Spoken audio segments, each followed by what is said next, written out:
الحمد لله نحمده ونستعينه ونستغفره ونعوذ بالله من شرور أنفسنا ومن سيئات أعمالنا من يهد الله فلا مضل له ومن يضلل فلا هادي له ونشهد أن لا إله إلا الله وحده لا شريك له ونشهد أن محمدا عبده ورسوله أرسله بالحق بشيرا ونذيرا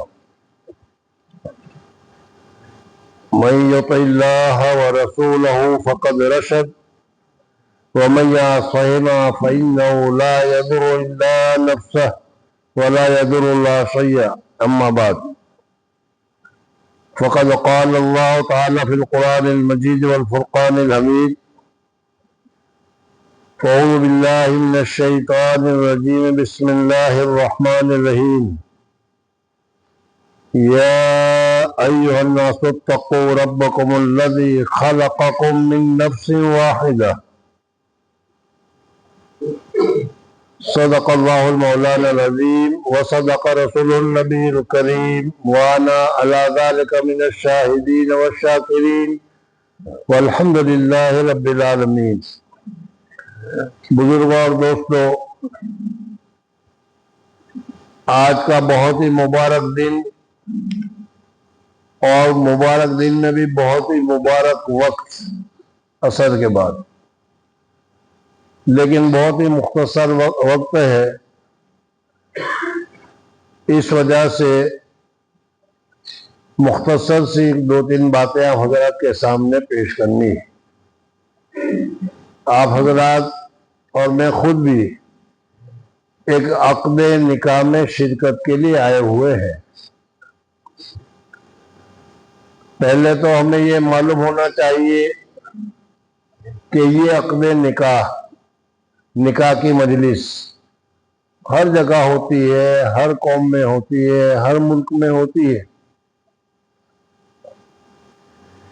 لیکن اس مجلس کے ساتھ حضور اکرم صلی اللہ علیہ وسلم نے جو اپنی نسبت لگائی،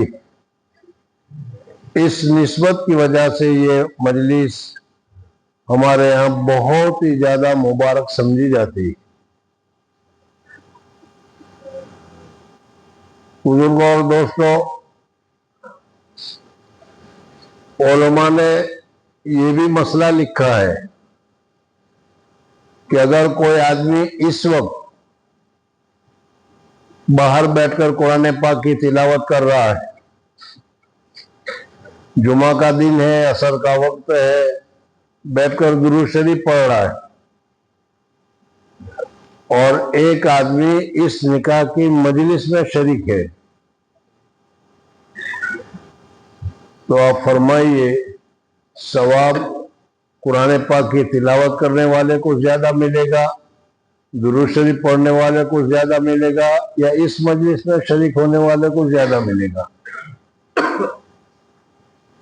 ہم تو یہی سوچتے ہیں کہ قرآن پڑھ رہا ہے، اللہ تبارک و تعالیٰ کا کلام ہے، ایک ایک لفظ پر 10 نیکیاں ہے، اور بہت ساری فضیلتیں ہمارے سامنے. حدیث پاک اور درود شریف کے متعلق بھی آپ حضرات جانتے ہیں، لیکن یاد رکھیں کہ فقہاء نے جو لکھا ہے اس میں لکھا ہے کہ جو اس مجلس میں شریک ہوگا اس کو انفرادی عمل کرنے والے کے مقابلے میں زیادہ ثواب ملے گا. بزرگوں اور دوستوں، اس کی وجہ ہے کہ وہ جو کام کر رہا ہے وہ نفل کام کر رہا ہے، اپنے فائدے کا، اپنے لیے یہ فائدہ ہے، اپنی چیزیں اس کے لیے نفل کام کر رہا ہے. درود شریف پڑھنے والا بھی اپنا کام کر رہا ہے، نفل کام کر رہا ہے، لیکن یہ آدمی حضور صلی اللہ علیہ وسلم کی سنت کی ادائیگی میں شریک ہے، اور جو آدمی حضور اکرم صلی اللہ علیہ وسلم کی سنت کی ادائیگی میں شریک ہوگا، ظاہر بات ہے اس کو ثواب زیادہ ملے گا. بزرگوں اور دوستوں، ابھی جو میں نے آیتیں تلاوت کی اس میں بھی پوری آیت میں نے تلاوت نہیں کی، بلکہ مختصر سا حصہ تلاوت کیا. ظاہر بات کہ وقت بہت ہی مختصر ہے، اللہ جل جلالہ و امن والوں نے جس وقت اس دنیا کو آباد کرنے کا ارادہ کیا اور دنیا میں اللہ جل جلالہ و امن والوں نے حضرت آدم علیہ السلام کے پیدا کرنے کا ارادہ کیا تو اس کی پوری ساری تفصیل قرآن پاک میں موجود ہے۔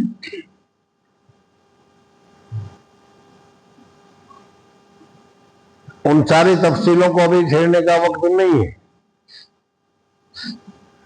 اس وقت صرف اس پوری مجلس کا ایک پہلو ہے نکاح، ایک مرد کا نکاح ایک عورت کے ساتھ ہو رہا ہے، اس کی شرعی پوزیشن کیا ہے۔ اللہ جل جلالہ و امن والوں نے جب حضرت آدم علیہ السلام کے پیدا کرنے کا ارادہ کیا تو جتنے بڑے بڑے فرشتے ہیں ان سارے فرشتوں کو کہا کہ دنیا میں جاؤ اور ہر جگہ سے تھوڑی مٹی لے کر آ جاؤ، مجھے ان ساری مٹیوں کو ملا کر اس ایک آدمی کو بنانا ہے۔ حضرت جبریل علیہ السلام سب سے بڑے فرشتے ہیں، ان کے بعد حضرت اسرافیل علیہ السلام اور بھی بہت سارے بڑے بڑے فرشتے ہیں۔ بزرگوں اور دوستوں کتابوں میں لکھا ہے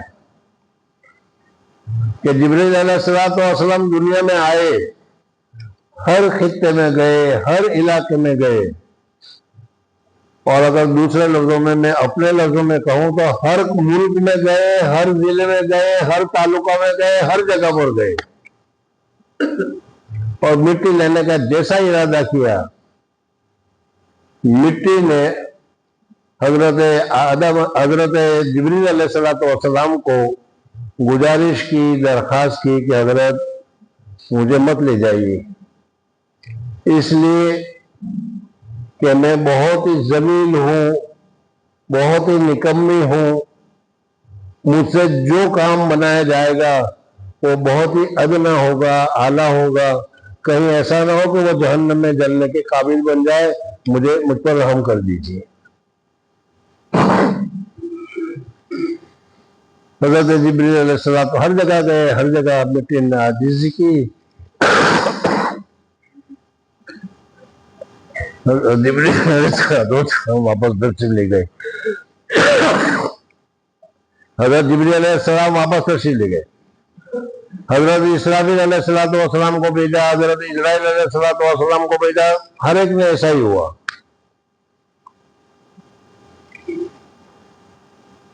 حضرت میکائیل علیہ السلام کو بھیجا جو ہمارے رزق کے سارے انتظام کرتے ہیں، وہ بھی ایسے ہی زمین میں عاجزی ہی اتنے کی کہ فرشتوں کی ہمت نہیں ہوئی۔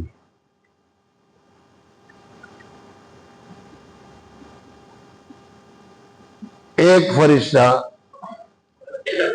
جس کو آج کل ہم ملک الموت سے تعبیر کرتے ہیں، جن کو ہم ملک الموت کہتے ہیں، سارے فرشتوں میں ایک فرشتہ ہے جس کو اللہ تبارک و تعالیٰ نے سب کے جان نکالنے کی اختیار اور قوت دے رکھی ہے۔ وہ آئے، ان سے بھی زمین نے تو بہت کچھ کہا، لیکن انہوں نے کہا کہ تو چوں کر کے چاہ کر اللہ نے مجھے حکم دیا ہے، میں لے کے جاؤں گا، میں کسی صورت میں بغیر اس کے نہیں جا سکتا۔ وہ لے گئے۔ اللہ جل جلالہ نے بھی سمجھا کہ یہ ہر جگہ پر کام آنے والا ہے، اس وجہ سے موت کے لیے بھی اسی کو مقرر کر دیا کہ بھائی تم کو ان ساری مخلوق کی موت کی ذمہ داری تجھے سپرد کی گئی۔ بہرحال اللہ تبارک و تعالیٰ نے ہر جگہ کی مٹی لی، اسی وجہ سے ان انسانوں میں، ہر جگہ کے انسانوں میں کلر، کیفیت، حالات وغیرہ کے اعتبار سے ہر قسم کی الگ الگ چیزیں آپ حضرات کو نظر آ رہی۔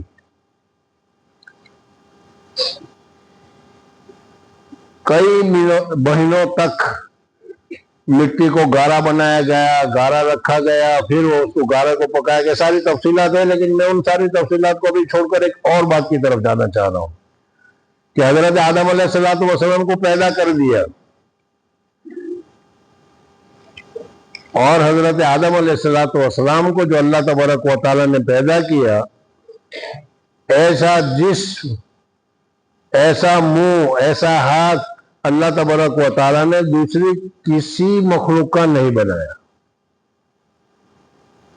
جنات ہے اس کی شکل الگ ہے، فرشتے ہیں تو ان کی شکل الگ ہے، لیکن اللہ تبارک و تعالیٰ نے انسان کو اشرف المخلوقات بنایا۔ جتنی مخلوقات تھی اللہ تبارک و تعالیٰ کی، 30,000 35,000 جتنی بھی ہو، ان سب میں سب سے اعلیٰ درجہ، سب سے اونچا درجہ اللہ تبارک و تعالیٰ نے آپ حضرات کو دیا ہے۔ اشرف المخلوقات کا جو لقب ہے وہ اللہ تبارک و تعالیٰ نے آپ حضرات کو دیا ہے۔ بزرگوں اور دوستوں، ایک ہی مثال میں آپ حضرات کو سناؤں کہ ساری مخلوق کو دیکھو، وہ کسی کا منہ نیچے ہے، کسی کا پیٹ نیچے ہے، کسی کے ہال کچھ ہے، کسی کا پاؤں کچھ ہے، کسی کا سر کچھ ہے، لیکن اللہ جل جلالہ ومن والوں نے اس اشرف المخلوقات کو بنایا تو اس کا سر اوپر رکھا کہ ہمیشہ اونچے سر کے ساتھ یہ زندگی گزارے گا۔ اگر اس کا سر جھکے گا تو اللہ تبارک و تعالیٰ کے سامنے جھکے گا، اللہ تبارک و تعالیٰ کے علاوہ کسی اور کے سامنے نہیں جھکے گا۔ بزرگوں اور دوستوں، انسان کی جو فضیلت ہے وہ بہت بہت گہری ہے، اور وہ فضیلتیں بھی اگر بیان کرنا شروع کر دے تو شاید یہ جو نکاح کی مجلس ہے وہ مغرب کے بعد چلی جائے۔ بہرحال میں تو صرف نمونے کے طور پر کچھ چیز آپ حضرات کو بتا رہا ہوں، اور اس کی شرافت کے لیے اس سے بڑھ کر اور کیا چیز ہو سکتی ہے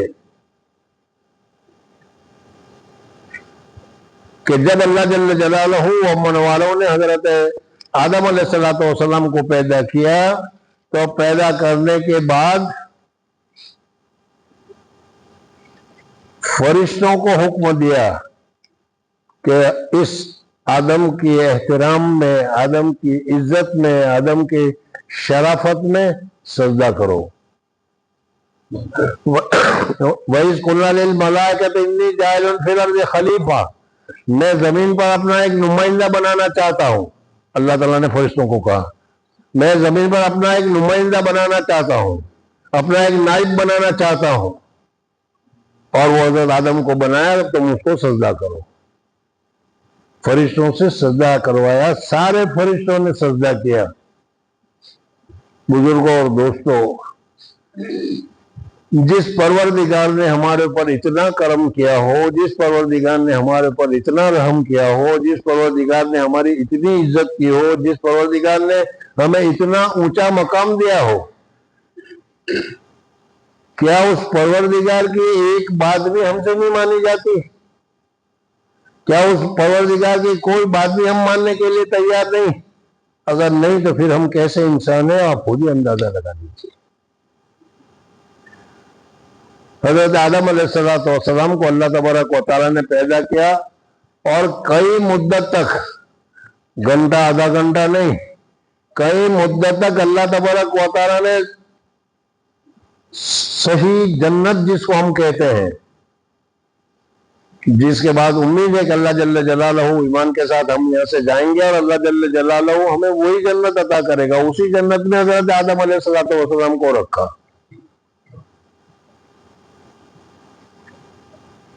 اور جنت وہ جگہ ہے کہ جس کے متعلق حدیث پاک میں آیا ہے کہ جنت کی نعمتوں کی کوئی آدمی تعریف تعریف کر ہی نہیں سکتا۔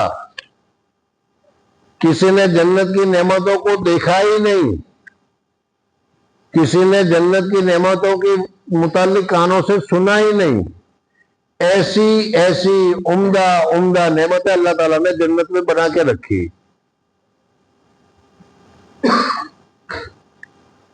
بزرگوں اور دوستوں، تھوڑی سی نعمت زیادہ مل جائے، تھوڑی سی راحت زیادہ مل جائے، بمبئی میں تھوڑی سی سہولت زیادہ مل جائے، ہم سب بمبئی کی طرف متوجہ ہو جاتے ہیں۔ تھوڑی سی توجہ باہر مل جائے تو باہر کی طرف متوجہ ہو جاتے ہیں، ہماری عادت ہے۔ تو جس جنت میں جنت باسط کے آزار نباسط، جنت وہ ہوگی جہاں کسی قسم کی کوئی تکلیف ہی نہیں، کسیرا با کسے کارے نباسط، کسی ایک انسان کا دوسرے انسان کے ساتھ کوئی تعلق ہی نہیں ہوگا، سب آزاد، سب اپنی جگہ پر راحت میں۔ ایسی جگہ پر اگر کسی کو رہنے کو مل جائے، آپ حضرات جانتے ہیں اور دیکھتے ہیں کہ بچے کو گلف میں بھیج دیتے ہیں یا ان کے علاوہ کیا ہے کینیڈا وغیرہ بھیج دیتے ہیں، بعض بچے وہاں جا کر وہاں کی راحت میں ایسے مست ہو جاتے ہیں کہ ماں باپ کو، دوست بھائی بھی کسی کو یاد ہی نہیں کرتے۔ حضرت آدم علیہ السلام کو اللہ جل جلالہ نے پیدا کیا، پیدا کرنے کے بعد حضرت آدم علیہ السلام کو جنت میں رکھا اور جنت میں مکمل آزادی دے دی کہ جہاں چاہے جاؤ، جو چاہے بیٹھو، کھاؤ پیو، مزہ کرو، کوئی حرج کی بات نہیں۔ لیکن کتاب میں آتا ہے کہ اتنی ساری راحت اور سہولت کے باوجود حضرت آدم علیہ السلام کے دل میں کچھ کسک، کمی، کوئی کمزوری محسوس ہو رہی تھی۔ حضرت آدم علیہ السلام کوئی کمی محسوس کر رہے تھے کہ کچھ چاہیے، اب کیا چاہیے وہ سمجھ میں نہیں آتا، اس لیے کہ اللہ جل جلالہ نے انسان کو جو بنایا ہے وہ انس سے بنایا ہے۔ اس کو کسی دوسرے کا انس چاہیے، محبت چاہیے، تعلق چاہیے، نسبت چاہیے، بات چیت کرنے کا موقع چاہیے۔ ہم حضرت جانتے ہیں ساری چیز، اور یہ جنت میں ساری چیزیں موجود ہیں، لیکن حضرت آدم علیہ السلام اکیلے ہیں۔ اللہ جل جلالہ ومن والہ جو ہمارے دلوں کی حالت سے بھی واقف ہے، ہر ایک کی، وہ تو رب عالمین ہے، اکبر ہے۔ اللہ تعالیٰ سمجھ گئے کہ آدم علیہ السلام کو کسی چیز کی ضرورت ہے، تو حضرت آدم علیہ السلام جنت میں ایک مرتبہ آرام کر رہے تھے، سو رہے تھے، تو سونے کی حالت میں اللہ جل جلالہ ومن والوں نے اپنی قدرت کاملہ سے حضرت آدم علیہ السلام کی یہ جو ہڈی ہے اوپر کی ٹیڑھی ہڈی ہے، یہاں سے سینے کی ساری ہڈیاں آپ حضرت جانتے ہیں کہ وہ ٹیڑھی ہے، اس میں جو اوپر کی ہے وہ زیادہ ٹیڑھی ہے، نیچے کی ہے وہ کم ٹیڑھی ہے۔ تو یہ جو اوپر کی سب سے زیادہ ٹیڑھی ہڈی ہے، اس ٹیڑھی ہڈی میں سے اللہ تبارک و تعالیٰ نے کچھ نکالا اور اس کے ذریعے سے حضرت حوا علیہ السلام کو اللہ تعالیٰ نے پیدا کی اور پیدا کر کے وہاں بٹھا دی۔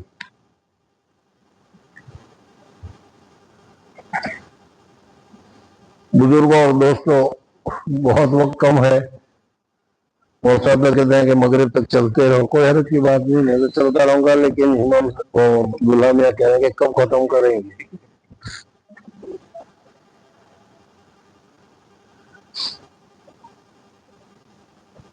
حضرت آدم علیہ السلام نیند سے بیدار ہوئے، تو جیسا کسی کو کوئی اپنا مل جاتا ہے اور کیسا وہ خوش ہو جاتا ہے، حضرت آدم علیہ السلام خوش ہو گئے، اور خوش ہو کر ہاتھ بڑھایا تو اللہ تعالیٰ نے کہا ٹھہر جا، ہاتھ مت بڑھانا بھی۔ اور پھر اللہ جل جلالہ نے یہ کہاں سے نکاح شروع ہوا وہ میں بتا رہا ہوں۔ اللہ جل جلالہ ومن والوں نے خود حضرت آدم علیہ السلام کا حضرت حوا علیہ السلام کے ساتھ جنت میں نکاح پڑھایا، اور فرمایا کہ مہر ہمارے یہاں بھی ہوتی ہے مہر۔ میں اسی لیے نکاح میں کہا کرتا ہوں کہ دیکھو بھائی، اللہ تبارک و تعالیٰ نے بہت ساری سہولتیں ہمارے دین میں رکھی، اسلام میں۔ اسلام کا کوئی کام لے لو جس میں کوئی پریشانی نہیں، کوئی الجھن نہیں، کوئی مصیبت نہیں، سب سیدھا سادہ سمپل۔ نماز دیکھو، وضو دیکھو، نکاح دیکھو، اس میں بھی کوئی نہیں۔ دوسری جگہ دیکھو گے تو کہیں 1.5 گھنٹہ انتظار، کہیں 2 گھنٹہ انتظار، کہیں کچھ کہیں کچھ۔ یہاں ایجاب اور قبول ہو گیا، مہر طے ہو گئی، نکاح ہو گیا۔ تو اسلام میں صرف دو چیزیں رکھی، ایک تو عورت کے لیے مہر رکھی جو جنت سے چلی ہے، اور دوسرا اللہ تبارک و تعالیٰ نے ولیمہ کا کھانا رکھا ہے جو حضور اقدس صلی اللہ علیہ وسلم کی سنت ہے۔ ہم لوگ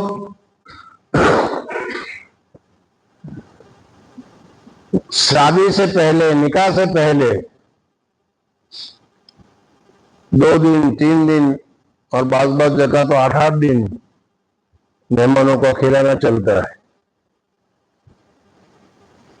ٹھیک ہے، اگر آپ کے پاس اللہ تعالیٰ نے دیا ہے تو کرو، لیکن شریعت نے جو چیز رکھی ہے، کرسی دے دو،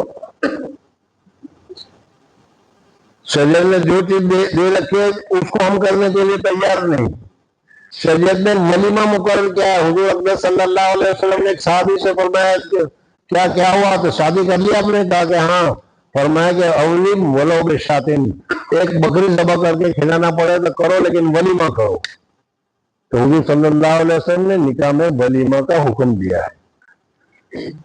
بزرگوں اور دوستوں،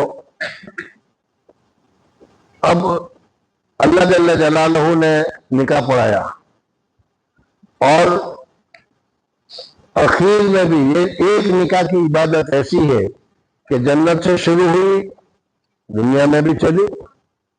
حضرت آدم علیہ السلام کی اولاد ہوئی، اس اولاد کا نکاح ہوا، اور اولاد کا اولاد، اولاد کا انبیاء رسول سب شادی کیے۔ یہ بھی ایک دوسرا مسئلہ ہے کہ اللہ تبارک و تعالیٰ نے انبیاء رسول کو بھیجا، ان انبیاء رسول کی ہسٹری اور تاریخ ہم دیکھتے ہیں تو سارے انبیاء، سارے رسول شادی شدہ ہیں۔ صرف 2 کے متعلق یہ معلوم ہوتا ہے کہ انہوں نے شادی نہیں کی۔ ایک تو حضرت یحییٰ علیہ السلام، اور دوسرا حضرت عیسیٰ علیہ السلام، دونوں خالزاد بھائی ہیں، یہ دوسرا رشتہ ہے۔ حضرت یحییٰ علیہ السلام تو اتنے اللہ تبارک و تعالیٰ کی محبت میں روتے رہتے تھے کہ کسی دوسری چیز کی طرف سوچنے کا ان کو دھیان ہی نہیں جاتا تھا، اس لیے اس مجبوری میں انہوں نے نکاح نہیں کیا۔ اور حضرت عیسیٰ علیہ السلام کے متعلق کتابوں میں لکھا ہے کہ اللہ جل جلالہ نے ان کو اٹھا لیا ہے۔ آخری زمانے میں حضرت عیسیٰ علیہ السلام دمشق کی جامع مسجد پر 2 فرشتوں کے ذریعے سے اتریں گے، اور وہاں مینارے سے پھر سیڑھی لگا کر نیچے اتریں گے، اور دجال کے ساتھ مقابلہ ہوگا، دجال کو قتل کریں گے، اور یہ سارے واقعات جو ہیں۔ پھر اس کے بعد حضرت عیسیٰ علیہ السلام دنیا میں رہیں گے، شادی بھی کریں گے، بچے بھی ہوں گے، اور حضور اقدس صلی اللہ علیہ وسلم کے مزار مقدس میں ایک جگہ باقی ہے، اس جگہ پر حضرت عیسیٰ علیہ السلام کی تدفین بھی عمل میں آئی۔ تو بزرگوں اور دوستوں، یہ نکاح اسی وجہ سے حدیث پاک میں بھی پڑھا جاتا ہے کہ نکاح من سنتی، نکاح میری سنت ہے، میرا طریقہ ہے۔ اور جب نبی کہتا ہے، اور نبیوں کے سردار خود فرماتے ہیں کہ میری سنت ہے، حضور صلی اللہ علیہ وسلم کی سنت ہے۔ انبیاء کی سنت مان لو تو انبیاء کرام کی سنت ہے، جیسے میں نے ابھی بتایا۔ حضرت موسیٰ علیہ السلام کا نکاح کا تذکرہ قرآن پاک میں موجود، حضرت ابراہیم علیہ السلام کا نکاح کا تذکرہ قرآن پاک میں موجود۔ سب میں ابھی بتا سکتا ہوں، لیکن کیا وقت نہیں میرے پاس۔ اور یہ ابھی جو میں نے آیت بیان کی، اس میں اللہ تبارک و تعالیٰ نے فرمایا یا ایھا الناس اتقوا ربکم الذی خلقکم من نفس واحدہ، اللہ جل جلالہ نے تم کو ایک ہی جان سے پیدا کیا ہے، حضرت آدم علیہ السلام۔ اللہ تبارک و تعالیٰ چاہتے تو حضرت آدم علیہ السلام کے لیے جس طریقے سے مٹیاں جمع کی، وہ تو جمع تھی بھی، حضرت آدم علیہ السلام کی پیدائش کرنے میں، جسم بنانے میں سب ختم نہیں ہو گئی تھی، باقی رہ گئی تھی، اور اس باقی سے پھر کیا بنایا وہ کتابوں میں لکھا ہے۔ بہرحال تو اس سے بھی حضرت حوا کو بنایا جا سکتا تھا، لیکن حضرت حوا کو الگ مٹی سے نہیں بنایا گیا، اس وجہ سے کہ اگر الگ مٹی سے بنایا جاتا تو کچھ نہ کچھ جدائی، الگ دوری اس میں ضرور پائی جاتی۔ اللہ جل جلالہ ومن والوں نے انسانی کے جز میں سے بنایا، اس وجہ سے اللہ جل جلالہ ومن والوں یہ چاہتے ہیں کہ ہر ایک انسان اپنی عورت کو اپنا حصہ، اپنی چیز اپنے ساتھ اپنا سمجھے تو اس کے ساتھ محبت کرے۔ حضرت ہے دوسرے کی دوسری چیز ہوتی ہے اور یہ اپنی چیز ہوتی ہے۔ اس میں ایک دوسری بات بھی بیان کی جاتی ہے، لیکن چلو آگے یہ تو بتا دوں کہ ٹیڑھی نسلی سے پیدا کی گئی ہے۔ بزرگوں اور دوستوں، آج کل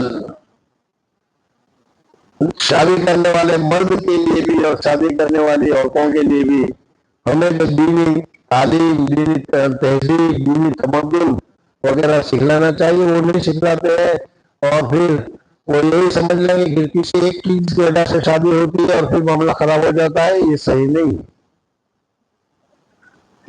حضرت حوا علیہ السلام نے حضرت آدم علیہ السلام کا مکمل ساتھ دیا۔ حضور اکبر صلی اللہ علیہ وسلم سے پوچھا گیا کہ سب سے اچھا مرد کون؟ حضور اکبر صلی اللہ علیہ وسلم نے سوال کیا گیا کہ سب سے اچھی عورت کون؟ حضور صلی اللہ علیہ وسلم نے اس کو بھی جواب دیے۔ ان جوابوں کے ذریعے سے معلوم ہوتا ہے کہ نکاح ایک دوسرے کی نصرت کے لیے ہے، ایک دوسرے کی مدد کے لیے ہے، ایک دوسرے کی ہدایت کے لیے ہے، ایک دوسرے کی روحانی ترقی کے لیے ہے۔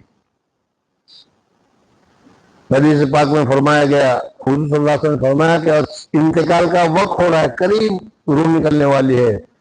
حضور صلی اللہ علیہ وسلم کو جو فکر ہے کہ جو تمہارے لوگوں کے قبضے میں ہے، ما تحت ایدیکم، کون قبضے میں ہے؟ ہمارے قبضے میں بیویاں ہیں، اور کون ہے؟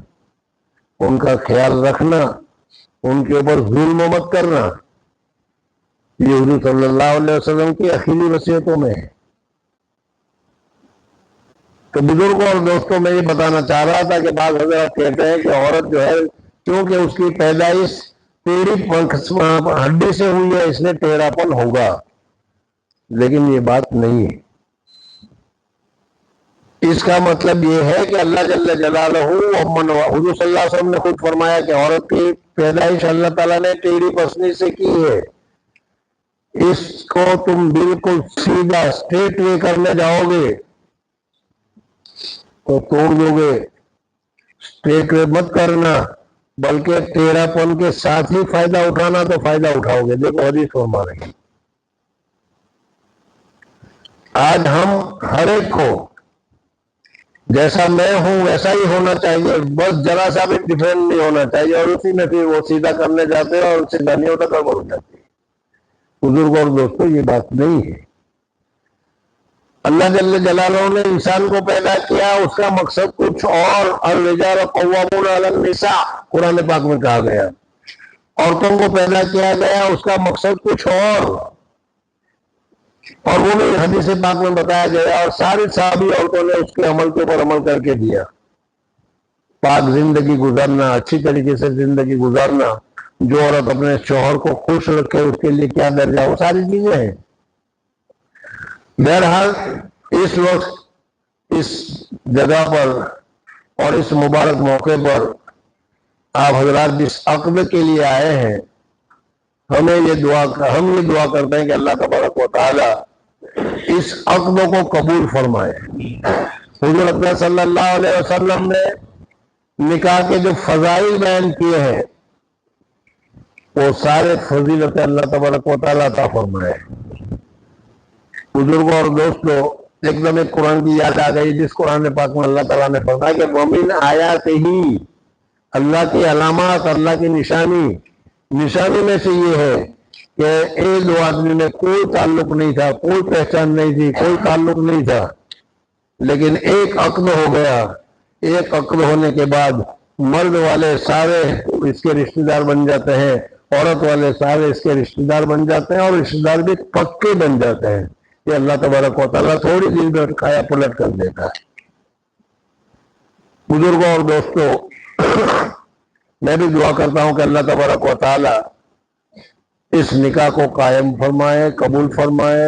حضور اکرم صلی اللہ علیہ وسلم نے پیدائش افزائش نسل بچوں کے پیدا ہونے کا سبب قرار دیا ہے، سبب قرار دے۔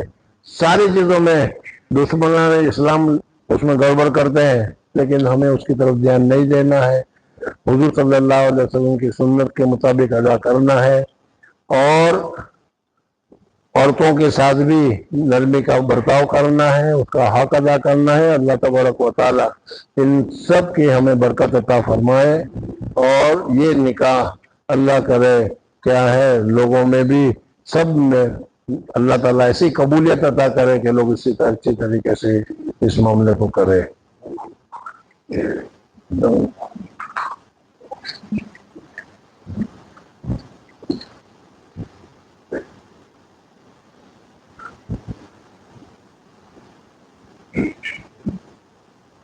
آپ کا نام فروٹ والا حسنین فضل الرحیم؟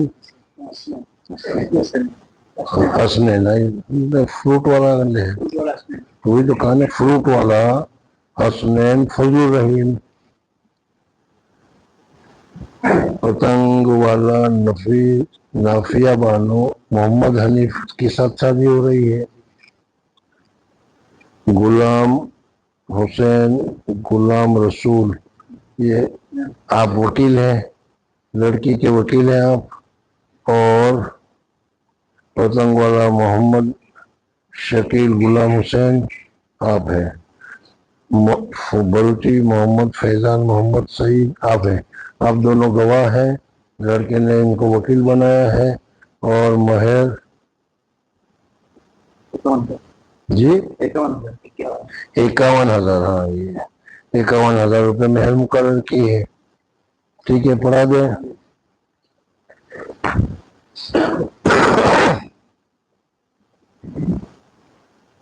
الحمد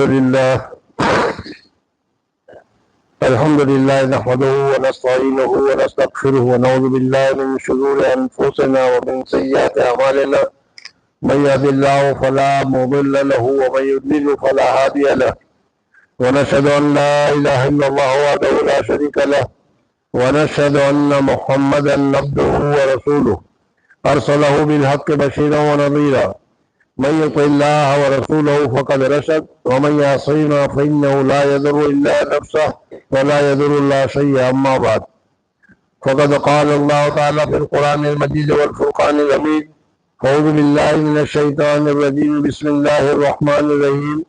يا أيها الناس اتقوا ربكم الذي خلقكم من نفس واحدة وخلق منها زوجها وبث منهما رجالا كثيرا ونساء، واتقوا الله الذي تساءلون به والأرحام إن الله كان عليكم رقيبا. يا أيها الذين آمنوا اتقوا الله حق تقاته ولا تموتن إلا وأنتم مسلمون.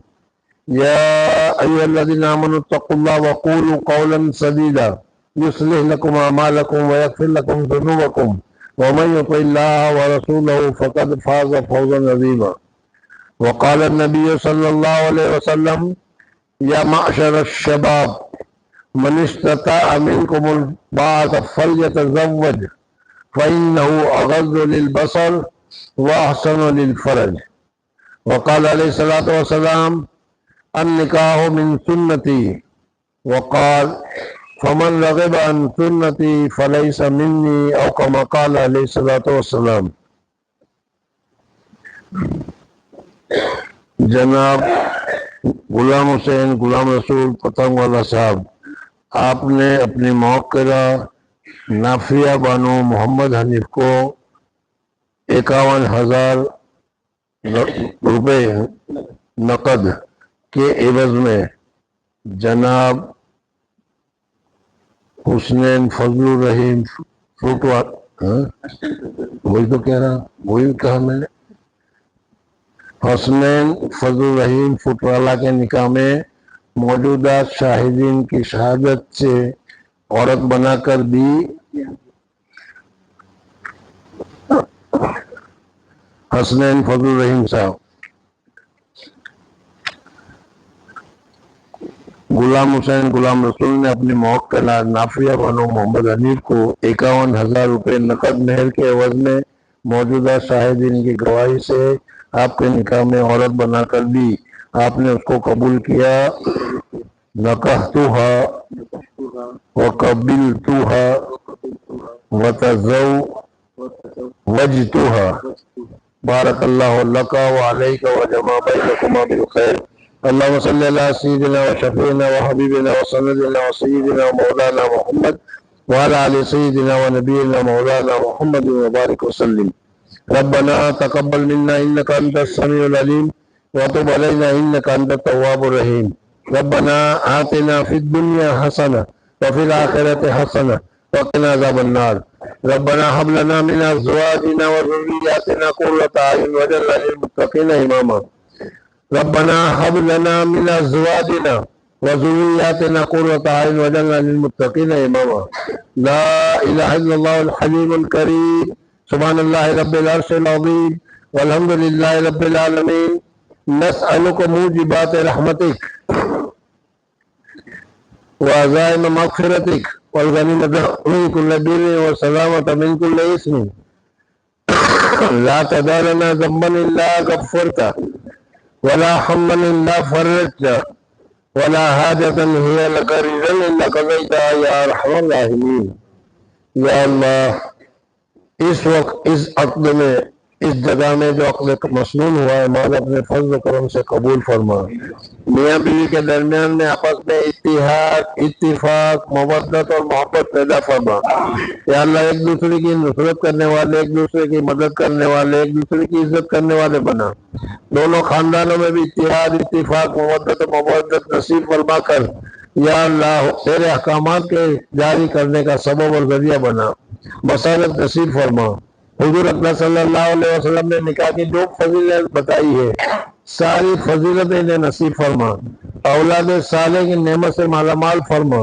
یا اللہ محض اپنے فضل و کرم سے محض اپنے لطف و کرم سے جو حضرات شریک ہوئے ہیں سب کا شریک ہونا قبول فرما. سب کی پریشانیوں کو دور فرما. مصیبتوں کو دور فرما. راحت اور عافیت نصیب فرما. ہر قسم کی سکون اور فضیلت نصیب فرما. یا اللہ محض اپنے فضل و کرم سے ہمارا اس جمع ہونے کو قبول فرما. یا اللہ ہماری دعاؤں کو محض اپنے فضل و کرم سے قبول فرما. وصلی اللہ تعالی علی خیر خلق محمد وآلہ وصحبہ وبارک وسلم. سبحان ربک رب العزت عما یصفون وسلام علی المرسلین والحمد للہ رب العالمین برحمتک یا ارحم الراحمین. وجمع بینکما بالخیر. یہ حدیث کی دعا ہے جو حضور صلی اللہ علیہ وسلم نے دلہوں کو جو نکاح ہوتی تھی دی تھی.